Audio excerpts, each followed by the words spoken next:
mesures exceptionnelles. Mes très chers compatriotes, en ma qualité de garant du fonctionnement régulier des institutions de la République et de la continuité de l'État, j'ai examiné en toute responsabilité l'ensemble des recommandations formulées dans les 3 commissions de la table ronde. Après avoir échangé avec les responsables des institutions de l'État et entendu le Conseil supérieur de la Défense,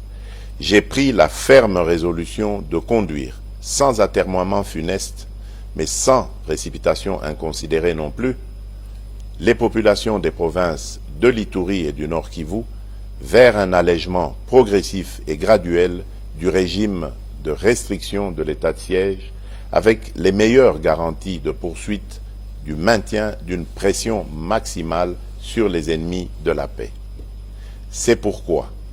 prenant la juste mesure de l'impérieuse nécessité d'un retour sécurisé de nos populations à une vie civile et citoyenne normale d'une part,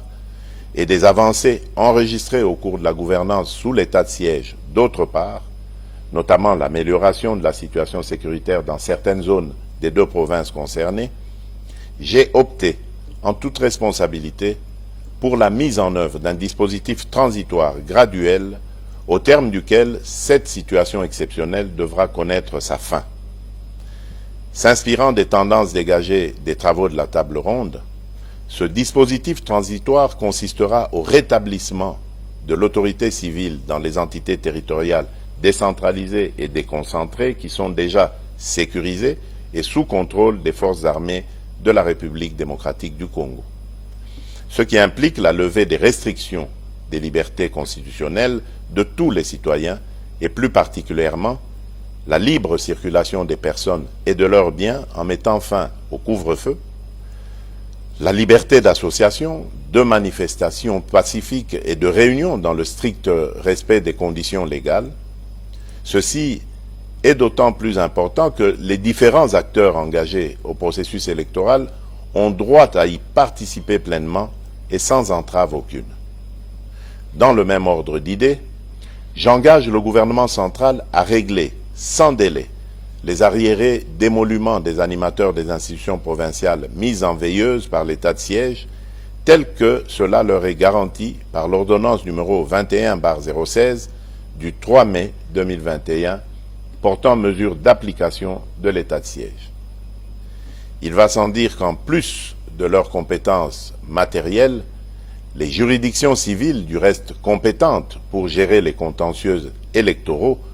recouvrent le plein exercice de leurs compétences répressives, à l'exception de quelques préventions liées à la sûreté nationale qui relèveront, elles,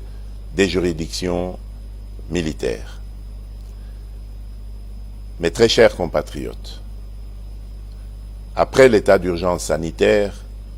les mesures de ce dispositif transitoire et graduel de l'état de siège nous conduisent dans une nouvelle expérience constitutionnelle de gestion des situations d'exception. Elles marquent notre détermination à défendre jusqu'à la dernière énergie notre intégrité territoriale, notre souveraineté et notre dignité comme peuple. En effet, nous sommes un peuple qui a su démontrer, tout au long de son histoire, une capacité de résilience hors du commun face à l'adversité pour défendre les idéaux de paix, de justice, de dignité et d'unité. J'invite la population des provinces de l'Ituri et du Nord Kivu à accompagner et à soutenir les autorités civiles et militaires dans l'accomplissement des mesures de ce nouveau dispositif en vue de garantir l'avènement d'une paix durable sur toute l'étendue de notre pays. Que Dieu bénisse la République démocratique du Congo.